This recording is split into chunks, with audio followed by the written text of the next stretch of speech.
नमस्कार बंधुरा तुम्हाদের সকলকে জানাই আমার ইউটিউব চ্যানেলে অনেক অনেক স্বাগত। তো বন্ধুরা আজকের টপিক যে তোমরা তিনটি নিয়মে কিভাবে সেলাই মেশিনে ববিন যে থাকে সেই ববিনে সুতো কি করে পেঁচাবে। তো খুবই সহজ, যারা নতুন আছো তাদের জন্য আজকের এই ভিডিওটি খুবই গুরুত্বপূর্ণ হতে চলেছে। তো পুরো ভিডিওটি স্কিপ না করে দেখতে থাকো আর আমার সঙ্গে থাকো। তো বন্ধুরা প্রথমে তোমরা সুতোটাকে এই যে সুতো রাখার যে জায়গাটা এটাতে কিন্তু তোমাদের আটকাতে হবে। সুতোটা কিন্তু এইভাবে না, সুতোটা তোমরা এই যে এইভাবে লাগাবে। তো প্রথমে লাগিয়ে নিলে তারপরে এই যে ববিনের সাথে তোমরা একবার দুবার পেঁচিয়ে নেবে, এইভাবে 3-4 বার তোমরা পেঁচিয়ে নেবে। নেওয়ার পরে সুতোর এইভাবে কিন্তু ববিনটা থাকবে না, ববিনটার যে সুতোর টানটা সেই টানটা তোমার দিকে থাকবে, এইভাবে ওপরের দিকে, ওপর থেকে সুতোটা আসবে।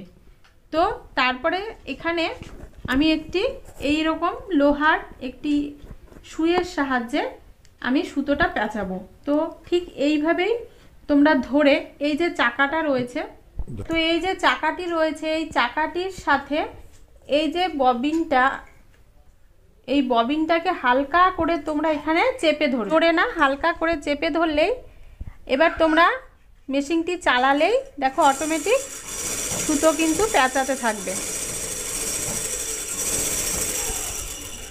তো এইভাবে তোমরা সুতো পেঁচাতে পারো। তো আরও একটি পদ্ধতি আমি তোমাদেরকে দেখাচ্ছি। তো দেখো এই জিনিসটি তোমাদের মেশিনে কিন্তু থাকবে। তো যাদের মেশিনে এই জিনিসটি আছে তারা আরেকভাবে সুতো পেঁচাতে পারবে। তো নতুনদের জন্য এটা আরও সহজ।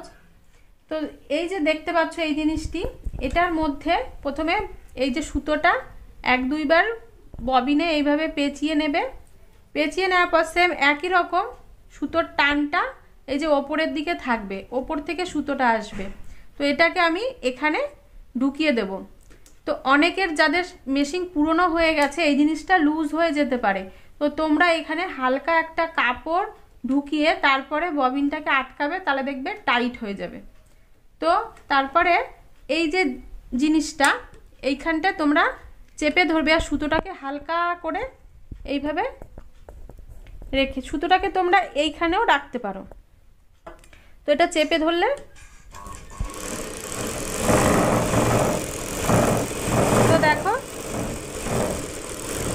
সুতো কিন্তু সুন্দরভাবে এখানেও পেঁচিয়ে যাচ্ছে।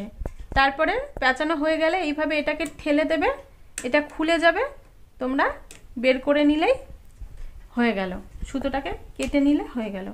তারপরে আরও একভাবে দেখো ঢুকিয়ে নিলে তারপরে ঠিক এই যে জিনিসটা দেখতে পাচ্ছ এই জিনিসটার সাথে সুতোটাকে এইভাবে আটকে নিলে তারপরে ববিনের সাথে এইভাবে পেঁচিয়ে নিয়ে তোমরা এখানে দিয়ে দিলে কিন্তু সুতো। বন্ধুরা এই ছিল আজকের টপিক, যে কিভাবে তোমরা ববিনে 3টি নিয়মে সুতো পেঁচাতে পারবে। তো খুব সহজভাবে আমি তোমাদের দেখিয়েছি, যারা নতুন তারাও কিন্তু এটি সহজেই করতে পারবে। তো ভিডিওটি দেখে যদি ভালো লেগে থাকে অবশ্যই আমার চ্যানেলটিকে লাইক, কমেন্ট ও সাবস্ক্রাইব করে পাশে থেকো। আর পাশে থাকা বেল আইকনটি কিন্তু অবশ্যই প্রেস করো, না হলে কিন্তু পরবর্তী ভিডিও তোমাদের কাছে পৌঁছাবে না। তো আজকের মতো এখানেই, ভালো থেকো সবাই, নমস্কার।